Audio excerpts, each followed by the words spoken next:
আদাব। সবাই কেমন আছেন? আশা করি সবাই ভালো আছেন। তো আমি আজকেও একটা রেসিপি নিয়ে আসলাম, সেটা হলো বেদা মাছ।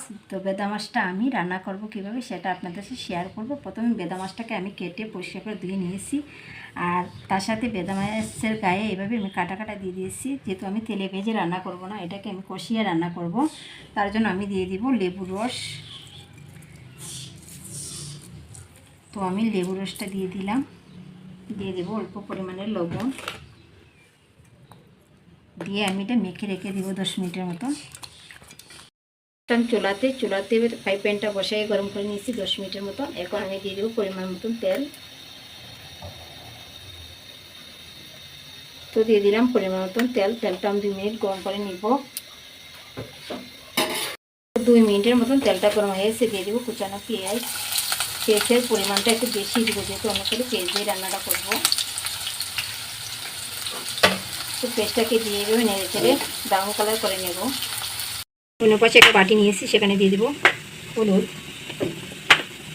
পরিমাণ তো দিলাম হলুদ, দিয়ে দেবো মাছের গুঁড়া 1 চামচ। সেটা যার যার অভিরুচি কতক্ষণ দেবেন সেটা আপনাদের তো পরিমাণ ডিপেন্ড করে। সেখানে দেবো পরিমাণ মতো লবণ, দিয়ে বেটাটা আমি গুলিয়ে নেব পানি দিয়ে। বেটাটা আমি একটু গুলিয়ে নিচ্ছি।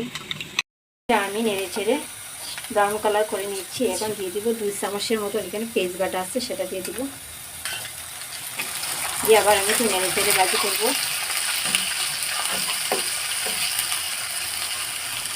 তার সাথে দিয়ে দিব অল্প কয়েকটা কালো জিরে দিয়ে দেবো। যেহেতু শীত চলে আসছে, তার জন্য কালো জিরেটা দিলে আসলে টেস্টটা দ্বিগুণ বেড়ে যায়, আর ঠান্ডার জন্য উপকারও এই কালো জিরেটা, তার জন্য কয়েকটা কালো জিরে দিয়ে দিচ্ছি।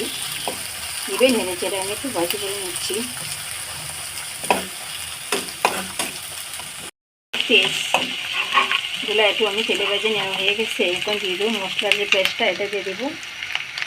দিয়ে আমি এখন কষিয়ে নেব 6 থেকে 7 মিনিট এভাবে আমি কষিয়ে নেব। একটু জল অ্যাড করবো, দিয়ে আমি মশলাটা ভালোভাবে কষিয়ে নেব।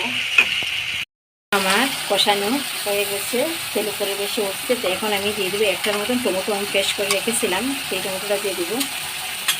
টমেটো পেস্টটা আমি দিয়ে আবার একটু কষিয়ে নেব।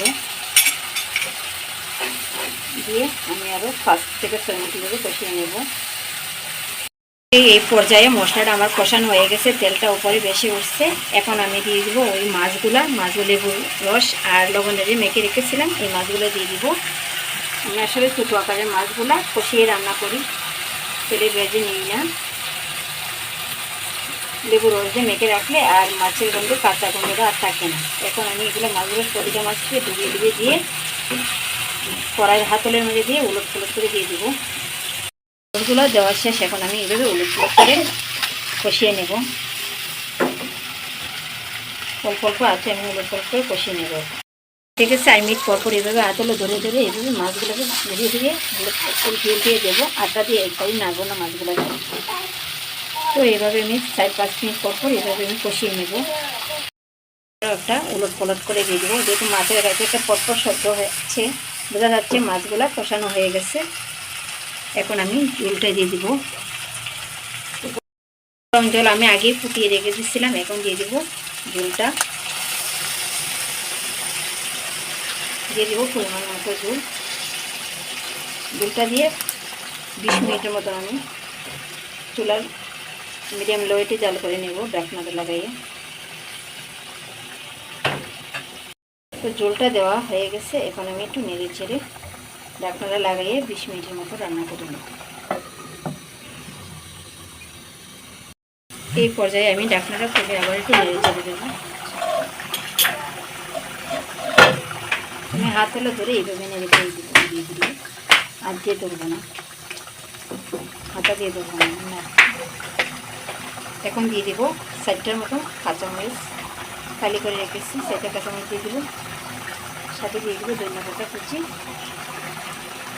কাঁচামরিচটা দিলে ছোটো মাছের টেস্টটা দ্বিগুণ বেড়ে যায়। এই 4টার মতো দিয়ে দিচ্ছি কাঁচামরিচ আর ধনিয়া দিয়ে আবার আমি ঢাকনা লাগিয়ে 5 মিনিটের মতো রান্না করে নেব। তো এই পর্যায়ে আমি ঢাকনাটা খুলে আবার একটু নেড়ে চেড়ে দেবো। তরকারিটা অলরেডি আমার হয়ে গেছে। আমি আঁচলে ধরিয়ে ধরিয়ে এইভাবে নেড়ে ছেড়ে দিলাম। তরকারিটা দেখতে পাচ্ছেন ঘন হয়ে গেছে। তো আমি এখন ঢাকনাটা লাগিয়ে 5 মিনিটের মতো জমে দিয়ে দেবো। চুলাটা অফ করে দেবো। চুলাটা অফ করে দিলাম। এখন আমি ঢাকনাটা খুলে পরিবেশন করে নেব। দেখতেই পাচ্ছেন তরকারির কালারটা কি চমৎকার আসছে।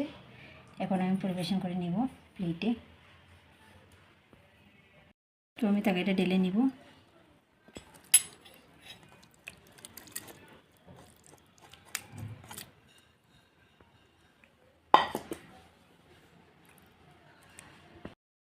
তো তরকারিটা ঢেলে আমি পরিবেশন করে নিচ্ছি বাটিতে। তো এই তরকারি রেসিপিটা যদি সবার ভালো লেগে থাকে লাইক কমেন্ট